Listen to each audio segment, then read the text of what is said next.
What is going on, everybody? It is Cypher, and today I'm going to be making an autumn type beat, kind of similar to a song One Way, which is dropping soon, or more well known as Waste No Time. I'm going to be doing my own take on this type of beat because I really thought the beat was unique from other styles in this genre. I actually have something pulled up already. This is a MIDI I made a while ago because I want to show how to make melodies in this way. I made most of the melody all on just one sound and separated the different octaves onto different presets, which I color coded, and this is how the full MIDI sounds, and I'm gonna break everything down.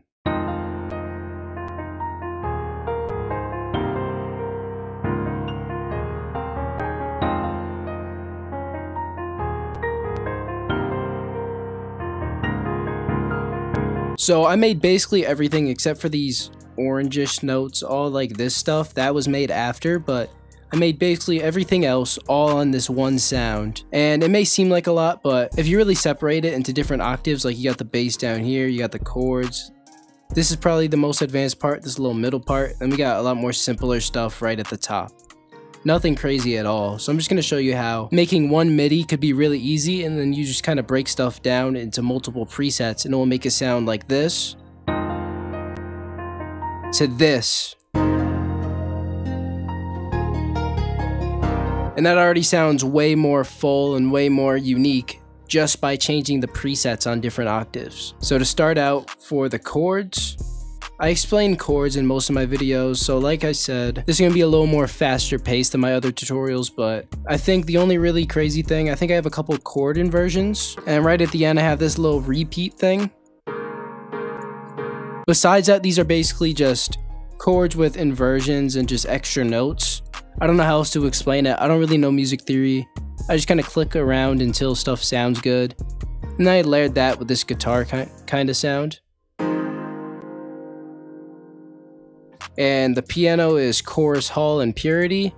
And the guitar is soft steel string and X-band. Next thing, which is the lower part of the MIDI, is the bass. This song had a sub bass, not like an 808. And that sounds like this. So what I did is I copied the bass notes of the chords, and in between where those notes are, I just put these little transition notes. So it kind of goes down to the C, and this transitions to the C sharp. You get it. At the bare minimum, just copy the bass notes of the chord. Now, all the original song really had was like that guitar plucky kind of sound, and then the bass. But I wanted to add some more stuff since when you're making a type beat, you don't want to copy somebody else's style. You kind of just want to do your own thing inspired by it. So I added this string type of sound, big pits strings plus in X-band. That sounds like this. And I had this pattern.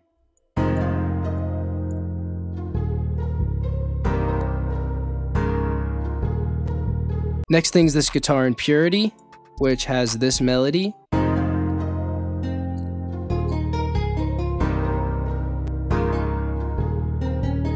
This part's heavily inspired by the song, especially right here at the end. I wanted this loop to really sound like it was building up, so that's why right at the end I have constant notes, and then at the start it's kind of more spaced out. Next thing is chorus hall piano again, but this time I laid down some higher notes, which this wasn't inspired by the song at all. I just thought a piano would sound good, so I laid this down.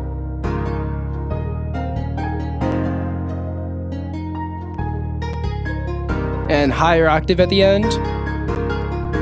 And then one thing right here, this goes good for like plug and B melodies, is if you add two notes really close to each other, but then just offset the second one, and it gives it this kind of like slide.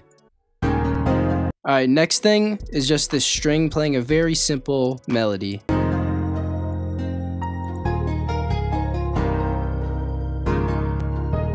And that's just so there's something in the high end, because if you notice in this melody, you got basically every octave. You're basically on the whole spectrum. And that's how you went from this MIDI to that full melody, and here's a preview of the full melody.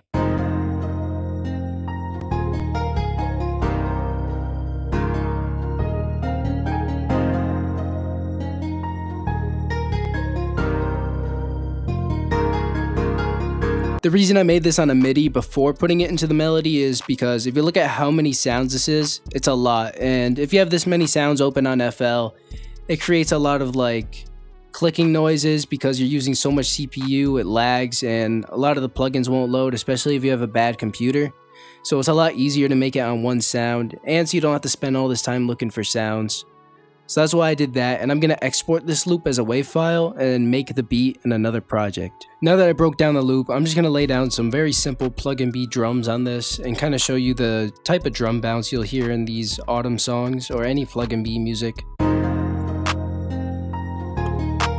Avoid a two-step hat pattern.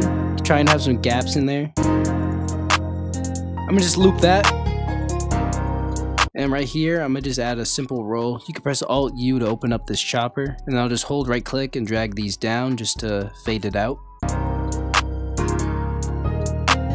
I'm going to make an even faster roll at the end, but I'm gonna make it like fade in and out, just to give it this weird effect.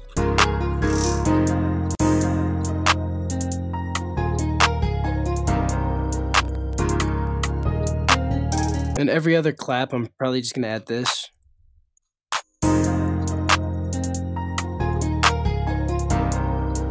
I just copied the MIDI from the bass over to the 808, but what I have to do is I have to EQ the bass out of the sample, or just take the bass out of the sample whenever the 808's in the song.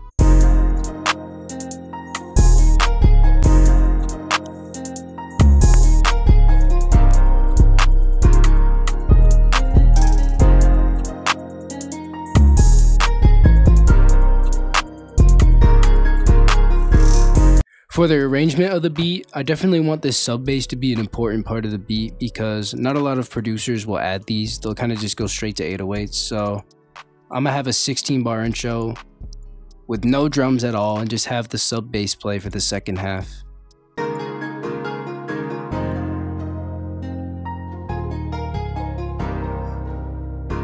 Other than that, I'm not going to have too many switch ups, mostly just melody switch ups. Drums are going to stay pretty consistent throughout. I might just create a second 808 pattern, and then I'm going to create a new drum pattern but without the 808s. And then right here I'm going to create another pattern with an even simpler 808.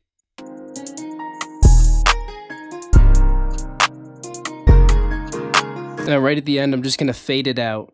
A lot of people will do the slowed down intros in their plug and beat beats, and I advise you not to do that because usually that's something the artist is going to do by themselves. And with all that being said, this is going to be the full beat. If you guys did enjoy this video or it helped you, be sure to leave a like. Let me know what artist I should do for next week's tutorial, and thanks for watching.